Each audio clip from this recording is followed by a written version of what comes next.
For Pacifica Radio, I'm Scott Baba. Former President Donald Trump was elected as the 47th President of the United States on Wednesday.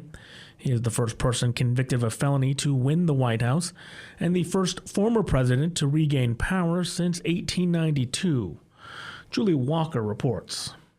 Donald Trump has been elected the 47th President of the United States, an extraordinary comeback for a former president who refused to accept defeat 4 years ago, sparked a violent insurrection at the U.S. Capitol, was convicted of felony charges, and survived 2 assassination attempts. We overcame obstacles that nobody thought possible, and it is now clear that we've achieved the most incredible political thing. Look what happened. Is this crazy? With a win in Wisconsin, Trump cleared the 270 electoral votes needed to clinch the presidency. This will truly be the golden age of America. The victory validates his bare-knuckle approach to politics. Now he says it's time to heal. Every citizen, I will fight for you, for your family, and your future. I'm Julie Walker. Trump's victory exposed a weakness within the Democratic base. Ultimately, he won over frustrated voters with bold promises that his brand of America First, economic populism, and conservatism would make their lives better. He will be tested immediately, however, and there are reasons to believe his plans for mass deportations and massive tariffs may hurt the very people who enabled his victory. But in the short term, the Democrats 3-2-1. But in the short term, the Democrats face a more urgent reckoning with no obvious leader and no clear plan to rebuild, as an emboldened Trump prepares to retake Washington. Meanwhile, Republicans have taken the Senate majority and are fighting to keep control of the House. A unified Republican grip on Washington would set the course for President-elect Donald Trump's agenda. Jennifer King reports. Republicans have won a majority in the U.S. Senate for the first time in 4 years, clearing a legislative path for a conservative agenda. In West Virginia, Governor Jim Justice scored an early win, filling the seat that was held by Joe Manchin. Then Cleveland businessman Bernie Moreno beat longtime incumbent Sherrod Brown in Ohio. We're tired of leaders that think we're garbage. Each Republican incumbent reelected helped cement the gains. Senator Ted Cruz of Texas credited his win in part to a surge in support from Latino voters in counties on the U.S.-Mexico border. We're going to have a Republican Senate next year.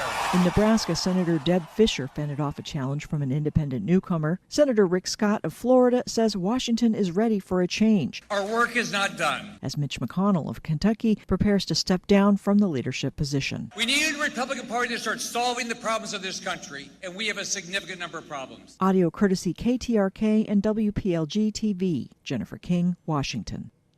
Abortion rights advocates lost on Florida, Nebraska, and South Dakota ballot measures, but prevailed in 7 other states, including Missouri, where an amendment clears the way to undo one of the nation's strictest bans. By rejecting adding abortion rights to their state constitution, Florida voters kept a ban on abortion after the first 6 weeks of pregnancy in place. It's the first time abortion rights groups have lost in a statewide ballot question since the U.S. Supreme Court overturned Roe v. Wade and ended a national right to abortion in 2022. Arizona, Colorado, Maryland, Montana, and Nevada voters adopted such measures, and New Yorkers passed an amendment to bar discrimination on the basis of pregnancy outcomes. Lebanon authorities say that over 24 people were killed after the Israeli military struck an apartment building last night. Charles de Ledesma reports.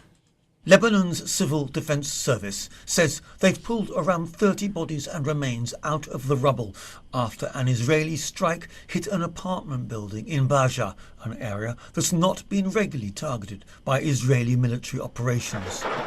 As excavators work at the site, resident Musa Zaran, who was at home with his wife and son when the building was hit, tells the AP, "Something pulled me hard and then the explosion happened. I couldn't see because of the smoke." He goes on, he had begun to cry and dig through the rubble until he found his wife and son alive but injured and pulled them out one after the other, and they were taken to hospital. Other residents moved the Zaran family belongings out of the wrecked building. A civil defense official says it's unclear how many survivors or bodies are still trapped under the rubble. There's been no statement from the Israeli military on the strike. It's not immediately clear what the intended target was. I'm Charles de Ledesma. Hurricane Rafael strengthened into a Category 2 storm just hours before it was forecast to make landfall today in western Cuba. It's another stroke of bad news for Cuba. The Caribbean country has been struggling with blackouts while recovering from another hurricane 2 weeks ago that killed at least 6 people in the eastern part of the island. According to the National Hurricane Center in Miami, Rafael is expected to slam into the island today after dumping rain on Jamaica and the Cayman Islands yesterday. The center warned of floods and mudslides. I'm Scott Baba for Pacifica Radio.